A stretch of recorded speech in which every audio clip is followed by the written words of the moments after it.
All right, hello and welcome to the fourth UQM seminar summer series. Today we are very happy to have Professor Cenke Xu and Professor Tim Xie. So our first speaker is Professor Cenke Xu from UCSB, and he's gonna tell us about continuous Neel-VBS quantum phase transition in 1D non-local systems. Cenke, please go ahead. Thank you. Okay, yeah, thanks. Well, I'm really glad that during this pretty awful year, we can still have chance to communicate science. So I will talk about the Neel-VBS phase transition, the continuous one in 1D non-local system. This is motivated by some recent numerical works. Well, I mean, let me first introduce my collaborators who actually did the work. Chao Ming, who was a Santa Barbara postdoc, a Moore fellow, a KITP fellow, and also a Station Q postdoc. He's now a faculty at Cornell. Xiaochuan and Yichen are my students, and this is the reference. Sorry. Okay. So yeah, 1D local many-body systems actually compared with higher dimensional systems, the one-dimensional local quantum many-body systems are actually much better understood than the higher dimensional systems because we have many available theoretical tools like Bostonization, referminization, and conformal field theory, all these theoretical tools. But actually, in terms of allowed phenomena in 1D local many-body system, it's actually limited compared with higher dimensional systems. For example, there's a Mermin-Wagner theorem, which says that there cannot be any continuous symmetry breaking, spontaneous continuous symmetry breaking in a local 2D system at a finite temperature, or local 1+1 dimensional quantum system at 0 temperature. And also more recently, based on all the classification of topological order and SPT phases, that we know that there cannot be any true topological order with topological degeneracy in one dimension, but only one-dimensional SPT or invertible topological order. Yeah, but actually, one-dimensional system with long-range interaction actually can behave in a much richer way. For example, there's a well-known classical Ising chain, ferromagnetic Ising chain with a power law interaction, especially the 1/r² power law interaction. Well, for local Ising chain, classical Ising chain, it's just going to be completely disordered at a finite temperature. But for the Ising chain with a 1/r² power law long-range interaction, it could be a much richer phase diagram at finite temperature. There could be a Cauchy-Lattice phase transition at finite temperature. It's actually much more interesting than local Ising chain. And also supposed to be considered like a one-dimensional interacting electron system, and supposed to be turned on like the long-range Coulomb interaction. And the Latin liquid theory, which had give us the power law correlation with, I mean, of many operators. Actually, the correlation function will be modified to a more long-range correlation, but not exactly long-range, but more long-range correlation than the power law correlation function. It looks like this. Okay, so, well, I mean, then people have made efforts to study non-local quantum spin system in one dimension. For example, there's an early paper in 2005 studying this spin chain, spin 1/2 chain with long-range interactions. So notice that these terms, they do not compete with each other. So actually, so all these terms would favor to have a Neel order, but actually when the interaction is actually short-range, we know we cannot have a long-range Neel order. But when alpha is small enough, which means that when the interaction is long-range enough, the system does have a long-range Neel order. Stabilize a long-range Neel order, but when alpha is larger, there's a phase transition between the long-range Neel order and the quasi-long-range order with the power law correlation between spin-spin correlation. And this work actually is very nice. Did both the numerics, quantum Monte Carlo, and also some analytical RG calculation to study this Neel to quasi-long-range order phase transition. Okay, then we can ask some natural questions. So can we duplicate, for example, can we duplicate more exotic physics that occur in higher dimensions, just in one-dimensional system, but with a long range or non-local Hamiltonian? For example, we can think about what is, so can we duplicate the deconfined criticality, which is a continuous phase transition, supposedly continuous phase transition between the long-range Neel and a valence band solid order, this kind of phase transition. So this was a theory work proposed by many theories, but then later, there was a quite nice model, lattice model, a JQ model with both two-spin interaction and also four-spin interaction, proposed by Sandvik, and later many numerical works that have studied the similar version of similar generalization of the model. So by tuning the ratio of J over Q, they say phase transition between the Neel with large J and the VBS with larger Q. The transition actually seems continuous based on all the numerical works, but actually it's later challenged by the conformal field theory bootstrap. So I would say this is still a question to be understood right now. And also based on the numerics, actually there appears to be a enlarged emergent symmetry. So a Neel and a VBS, which shouldn't have any symmetry relating them, actually turns out that they have within the error bar, but the error bar is not very small, but actually within the error bar, they seem to have the same scaling dimension, which suggests there could be a larger symmetry rotating the Neel and the VBS order. Okay. So then actually also by Sandvik, he designed a model which actually put all these phases in the same phase diagram in a one-dimensional Hamiltonian with a non-local interaction. So this phase diagram is actually a competition between two terms. The first term is a second neighbor interaction. The second term is actually a long-range interaction. So we know that for short-range interacting spin chain, if we tune the ratio between J1 and J2, we are going to drive a transition between a quasi-long-range order and the one-dimensional valence band solid order. So it turns out that by tuning J2 and this long-range interaction, the phase diagram is actually rather rich. Okay, there's a quasi-long-range order. There's a long-range order, long-range antiferromagnetic order. There's a valence band solid order and another valence band solid order, okay?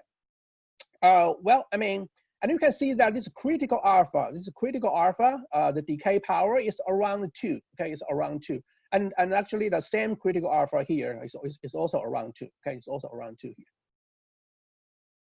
Okay, but actually in this particular model, the phase transition here is actually first order.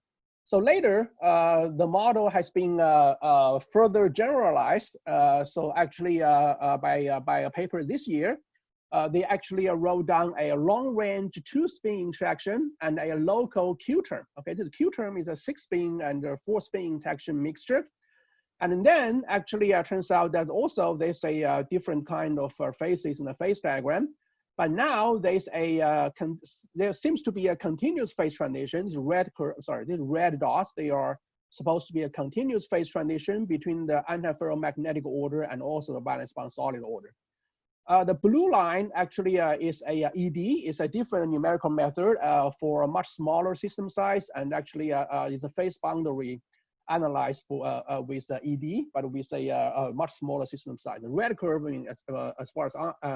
as far as I understanding, is actually it's a quantum Monte Carlo phase boundary. Okay, this is the antiferromagnetic order which breaks the SO3 spin rotation symmetry, and the valence band solid order which breaks the translation symmetry. Okay, so what's the feature of this phase transition? So it turns out that first of all, the antiferromagnetic order, the long-range antiferromagnetic order, which does not happen in local system but happens here, the long-range antiferromagnetic order to VBS phase transition seems to be continuous. And the second, there's no enlarged symmetry. Okay, there's no enlarged symmetry between Neel and the VBS, which means that if you measure the correlation function between the Neel order parameter and the correlation function between the VBS order parameter, we're going to see that the scaling dimension of the Neel order parameter is greater than the scaling dimension of the VBS order parameter. Okay, or actually, this either is the anomalous dimension. The Neel has a bigger anomalous dimension than a VBS order parameter. Another feature is that this system seems to have Z, the dynamical scaling dimension Z, actually smaller than 1. Okay, which means that when we go to lower energy or a longer distance, the velocity of the theory, the velocity of all the modes actually will increase. Okay, will increase at low energy. Okay, so we're going to try to understand this so we're going to try to understand this phenomena using our method. Okay, so so this is an example of a non-local. This is an example of a non-local one-dimensional system. Actually, non-locality is directly embedded in the Hamiltonian. Hamiltonian itself is actually non-local, just a long-range interaction.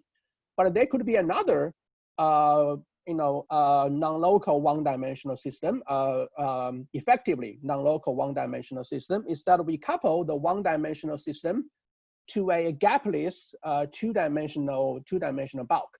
So in the last couple of years, quite recently, there has been a lot of numerics interested in looking at investigating what would happen to the one-dimensional boundary of a two-dimensional SPT state, and when the bulk is tuned to a quantum critical point. Especially they start with like a two-dimensional AKLT kind of state. Okay, look like here.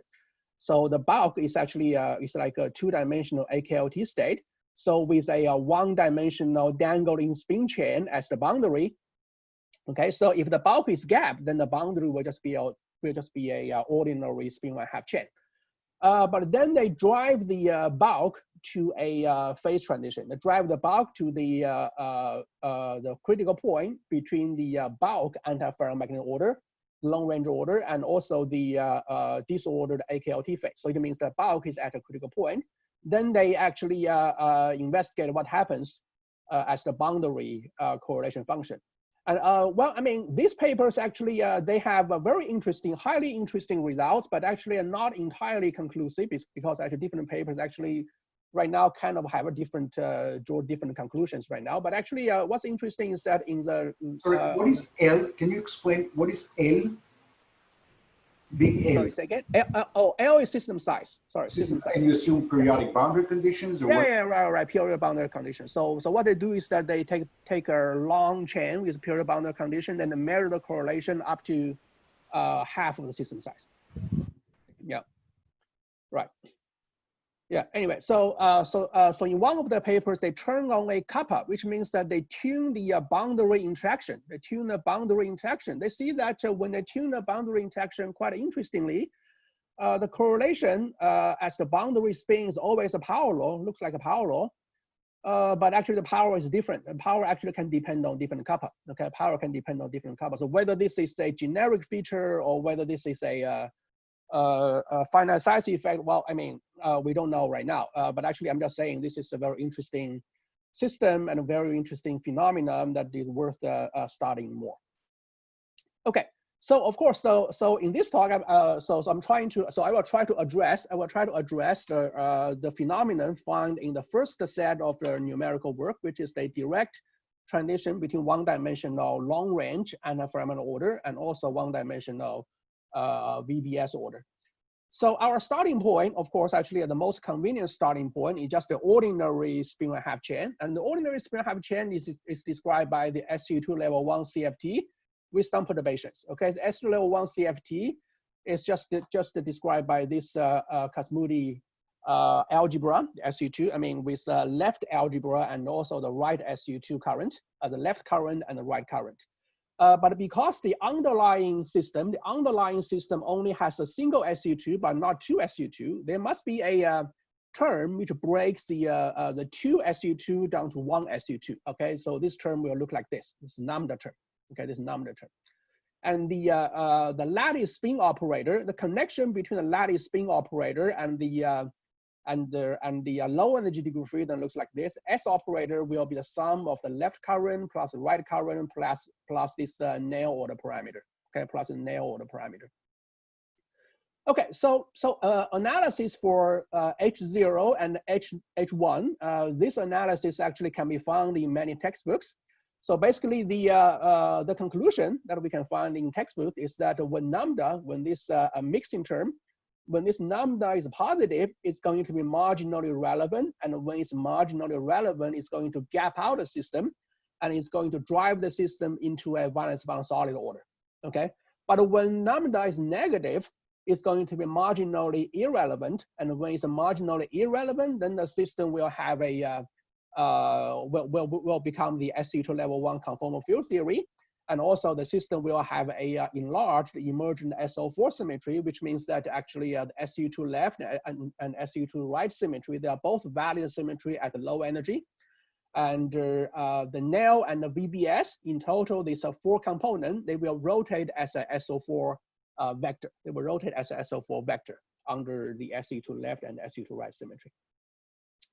So the new ingredients in our system is a long-range interaction. So actually, we can just imagine the system has a field phi vector under the scalar phi, which actually mediates the long-range interaction between the Neel order parameter and also the VBS order parameter. And actually, let's assume that the correlation function between the phi takes this form. Okay, the phi takes this form. The reason I wrote it like the 3½ minus epsilon is because actually when it's precisely 3½ then phi will have scaling dimension 3½. And when phi have scaling dimension 3½, and we know that the Neel and the VBS order parameter, they both have scaling dimension 1/2 as the SU2 level 1 CFT, then it means that this G actually will be marginal. Okay, this G will be marginal when this number, when the scaling here is completely 3½, it's precisely 3½. But when the scaling here is the scaling power here is 3½ minus epsilon, then this G will be weakly relevant. Okay, will be weakly relevant, which actually can give us a rather interesting controlled way of doing RG calculation. Just do a perturbative RG calculation to calculate how all the parameter will flow. Okay. Okay. Another thing that I have to comment on is that actually a space-time, so right now I turn on a space-time long-range interaction instead of a instantaneous spatial long-range interaction. But we can see that suppose we have a space-time long-range interaction with the form 1/x² plus tau squared to the power 3½. This actually is the same as 1/x² instantaneous interaction in the scaling sense, okay, just by power counting, because actually any instantaneous interaction will be 1/x² times the delta function in tau. So it has the same scaling dimension as this one, okay, as this one. So in the numerical works, which actually give us the Neel and the VBS transition, they turn on this interaction, they turn on this 1/s² instantaneous interaction. But in our study, actually, let's first start with a space-time long-range interaction with a velocity. And later on, we are going to turn the velocity of this field phi to the infinity. Then effectively, we return to the instantaneous. Then we return to the instantaneous interaction with the 1/x². Okay. So this point is what I have explained before. Okay. So if epsilon is very small, then the Gn and Gv, they both have very small relevant scaling dimensions. That means that we can do a controlled perturbative RG calculation for them. Okay. And also suppose the phi field, okay, the phi field I introduced before. Suppose the phi field is a 1+1 dimensional boundary mode of a 2+1 dimensional bulk quantum critical point. Then both epsilon n and epsilon v are indeed as the order of epsilon, which equals to phi minus d, okay, d being 3 here, okay? So, and actually the epsilon expansion is the standard expansion people use to study the Wilson-Fisher fixed point and also the Wilson-Fisher fixed point with the boundary, okay? And also people have calculated the boundary scaling dimension of the order parameter as the Wilson-Fisher transition in the bulk. And actually, indeed, actually the scaling dimension will be 3/2 minus the order epsilon number. Okay, so minus the order epsilon number. So this means that actually, at least, we can view this as a effective interaction after we integrate out the bulk mode. Suppose we are allowed to integrate out the bulk mode of the Wilson-Fisher fixed point, then actually we are going to generate this kind of long-range interaction with this space-time long-range interaction for the boundary mode, okay, for the boundary mode with a small epsilon, okay, with a small epsilon. Okay, so now we can perform the RG calculation, and the RG calculation is based on a series of OPEs. So let me just briefly walk through the OPE. So this OPE just tells us that lambda term, the mixing J left and J right term, the lambda term times the G term will generate a G term, okay, based on this OPE. And also the lambda square will generate lambda, and the G square will generate lambda as well, based on all this OPE calculation. So eventually we end up with this set of a RG, this set of a beta function. So suppose we ignore all the G, okay? Suppose we ignore all the Gn and Gv, then we can see that the beta lambda is the familiar form of the how lambda would flow under the RG, okay? For lambda positive, it's gonna be marginally relevant. For lambda negative, it's gonna be marginally irrelevant.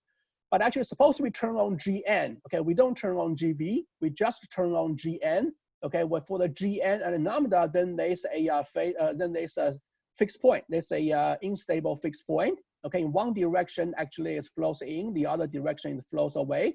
And this unstable fixed point, we want to identify this unstable fixed point as a direct transition between the Neel and the VBS, okay?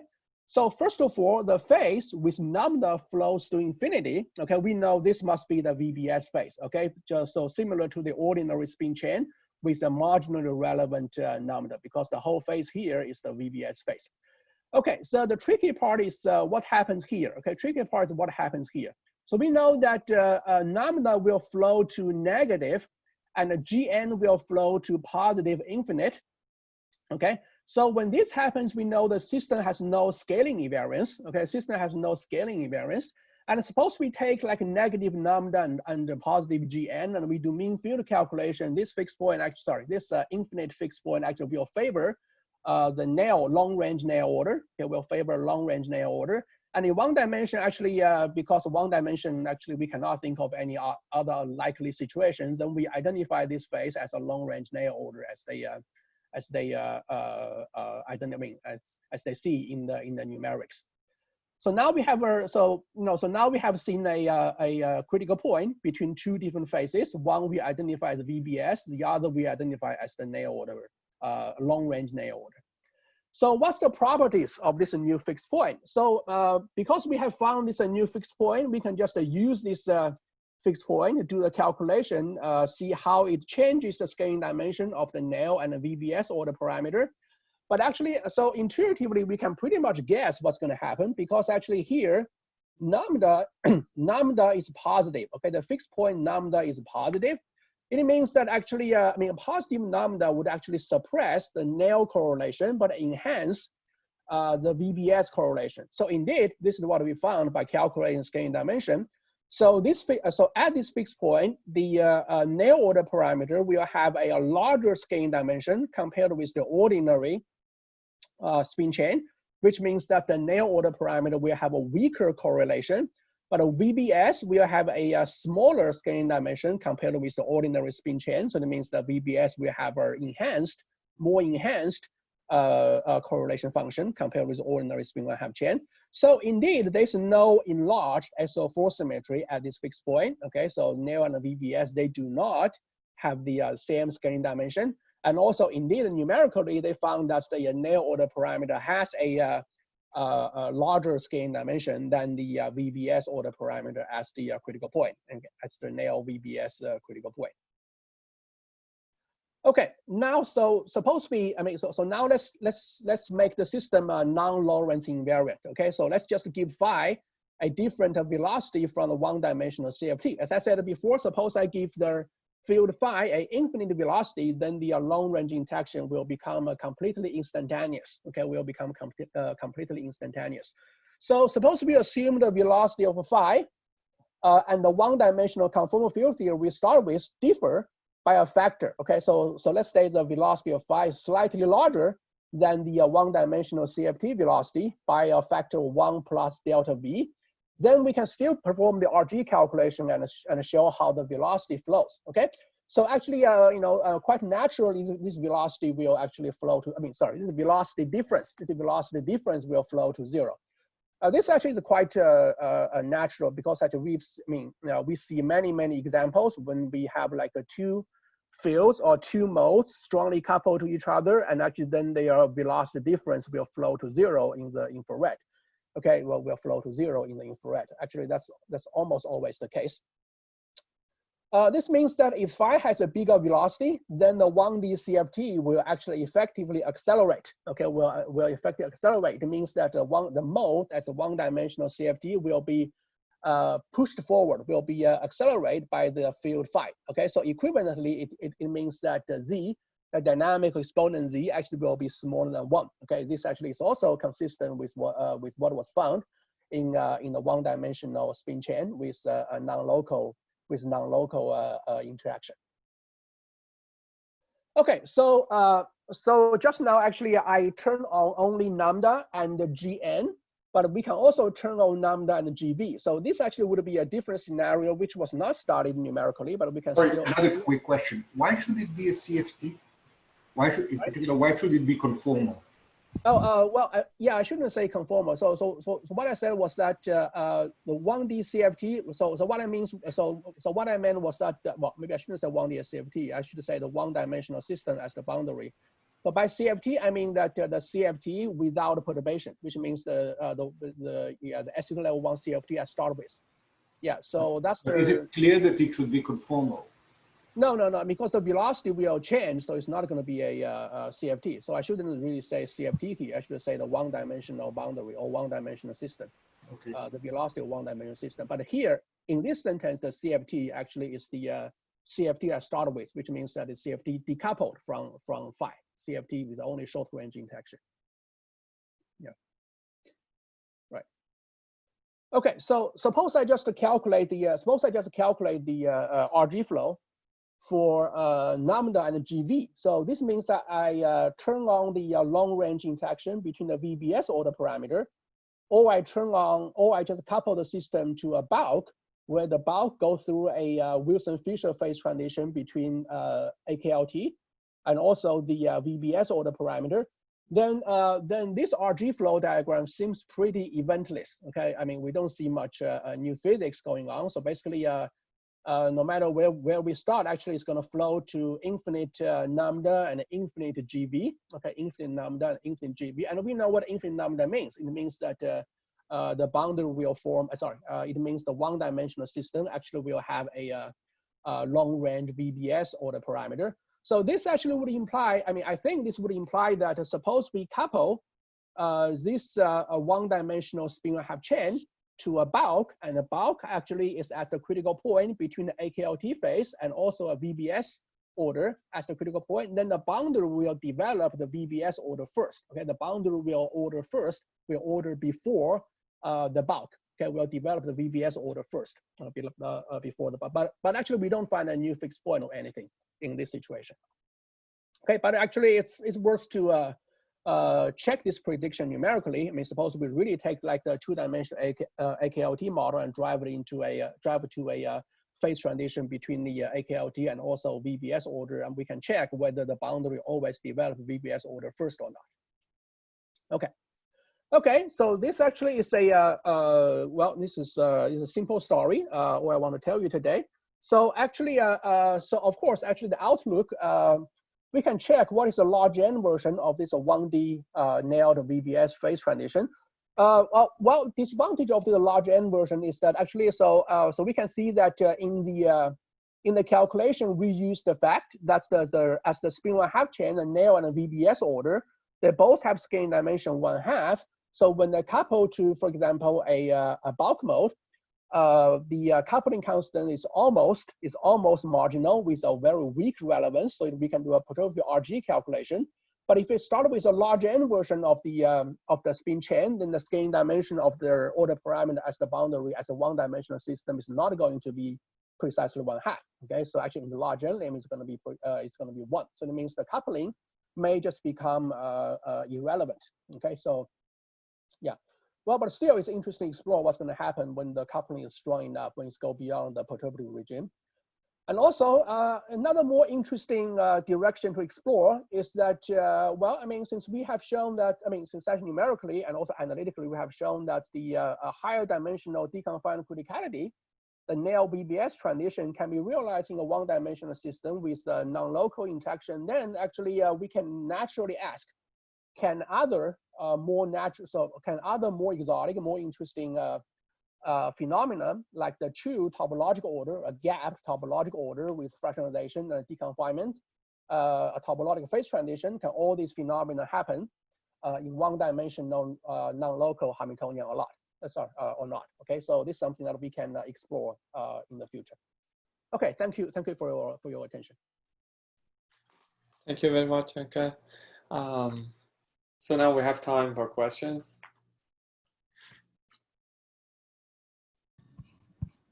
I was just wondering actually about the last thing you just said. Do you have any idea of how this topological order in 1D could happen with non-local interactions, or just purely an idea? I mean, this is so far it's very vague sentence, but actually we do know that any 2D Hamiltonian, we can always write it in a 1D form. It's just going to be extremely non-local.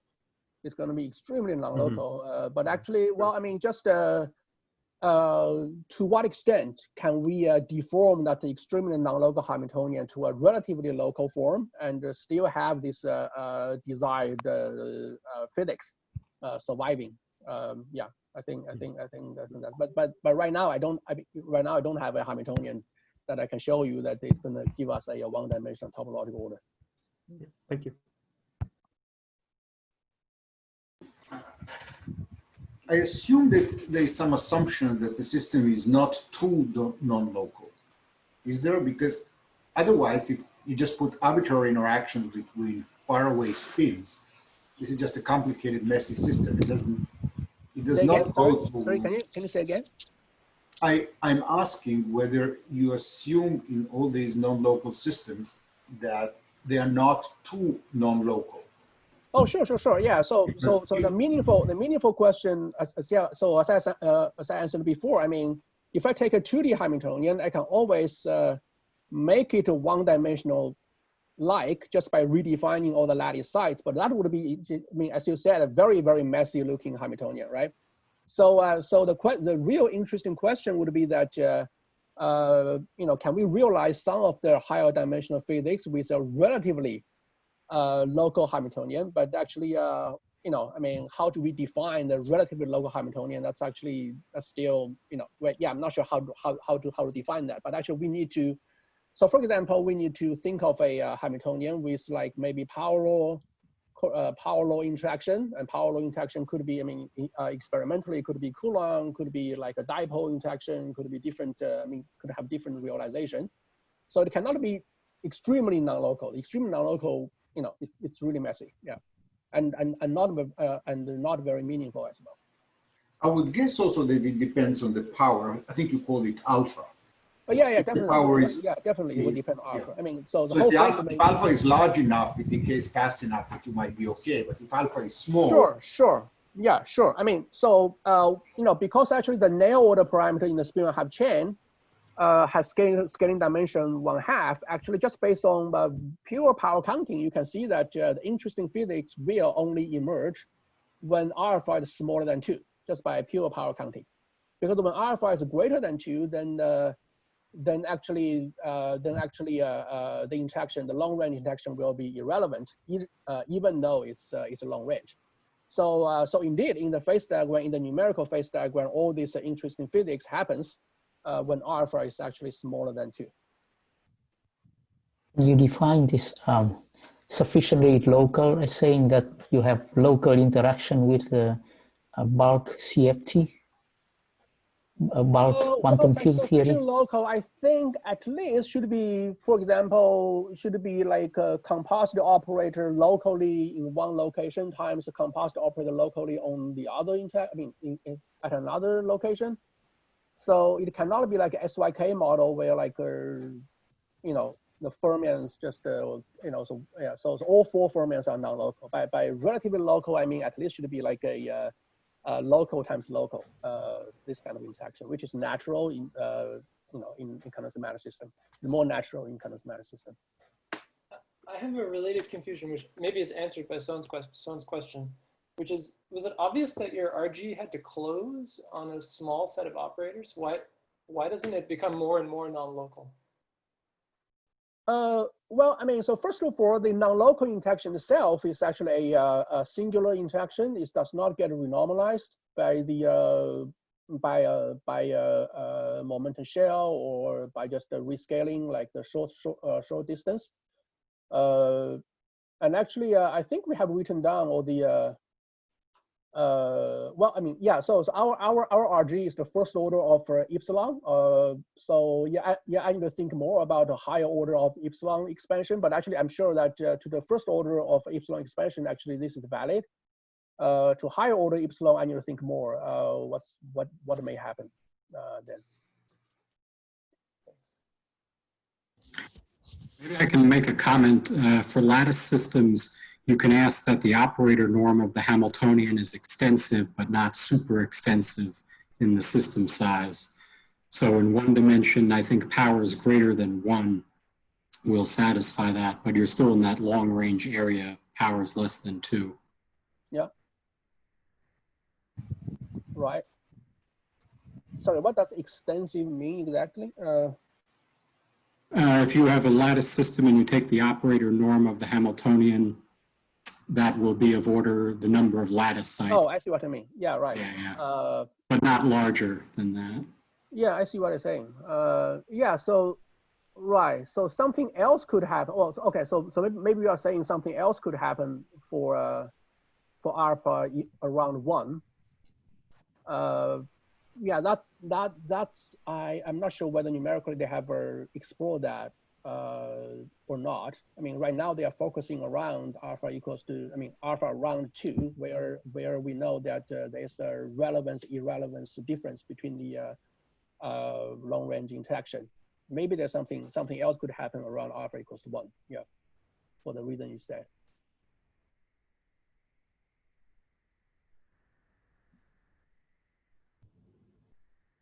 Can you model? Sorry, go ahead. I have a question about the, well, rather a comment about the numerics for the edge of a 2D system. Yeah. I mean, it seems that many different models do give the same exponents, microscopically different models. So I think there is probably something there. Could be, yeah. It could be. There could be something. There could be some universal. Well, actually, yeah. I mean, our original goal was to find a stable fixed point, but we didn't. Yeah, we struggled for a while to find a new stable fixed point, but we didn't find one. We found an unstable fixed point, which we interpret as the Neel-VBS transition. We really tried very hard to find a stable fixed point. Yeah, maybe that appears at a higher order epsilon expansion or something. Right now, I don't know. But on the other hand, there's indeed a sign that well, I mean, no, but on the other hand, actually, well, I mean, all the numerical models, they are not that different. They are basically a diagonalized bulk with like a dangling spin 1/2 and then tune the bulk to a critical point. Well, how different are they? I'm not sure. I mean, the only obvious difference people tune is by tuning that kappa. That actually they tune the interaction between spin as the boundary, and actually by tuning that kappa, they do see a different scaling dimensions. I think Farwang's model was quite different from Stefan Wessel's. I mean, the geometry of the lattice was different. I mean, it's yeah, I know, yeah. Morally, it's similar, but microscopics are quite different.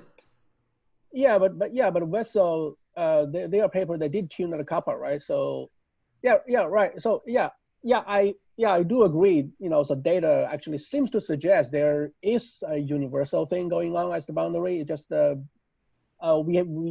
were unable to address that. Yeah, we were unable to address that. Yeah. Thanks.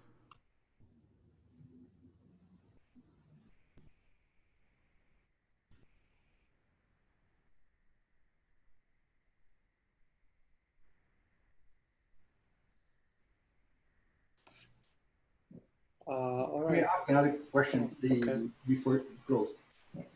Can you add more degrees of freedom and recast your non-local models as local models? Say again, what do you mean? Can you add some additional degrees of freedom, additional variables, such that the non-local interactions would look local? You mean a non-local interaction being mediated by some gauge boson or something? Right, for example. Well, actually, no. So, for example, this long-range interaction, this phi, if you know, so for example, so here you can view this term as like the action for phi, but actually this C inverse will be very singular. So it means that actually this will not be a local action for phi. Well, this is based on the assumption that this scaling power is close to 3/2. Then this C will not be a local term. Sorry, this whole term will not be a local term in space-time. This C is not analytic. It's not analytic in space-time. Yeah, but certainly for certain long-range interaction that can be written as for long-range interaction with certain decaying power, we can write that as rewrite that as a local interaction. For example, like the Coulomb repulsion can be written in a local way. You know? Yeah, for the 1+1 dimensional Coulomb repulsion, you can. Yeah, but if you say this so for example, in the first example, yeah, right. So for example, this case, right, this longitudinal liquid with a Coulomb interaction, this Coulomb interaction is actually a 3-dimensional Coulomb interaction. It's still 1/r interaction instead of like in 1+1 dimension, you will have to do Fourier transformation of 1/k². That's going to be log. But actually, this Coulomb interaction is actually we are assuming the longitudinal liquid interacting through it's a 1-dimensional system, but interacting through a 3-dimensional Coulomb interaction is instantaneous. So this actually still is a non-local system in the 1 dimension.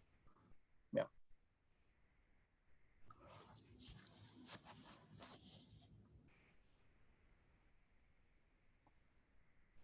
Yeah, in the interest of time, let's move on to the next talk. Thank you, Cenke, again. No problem.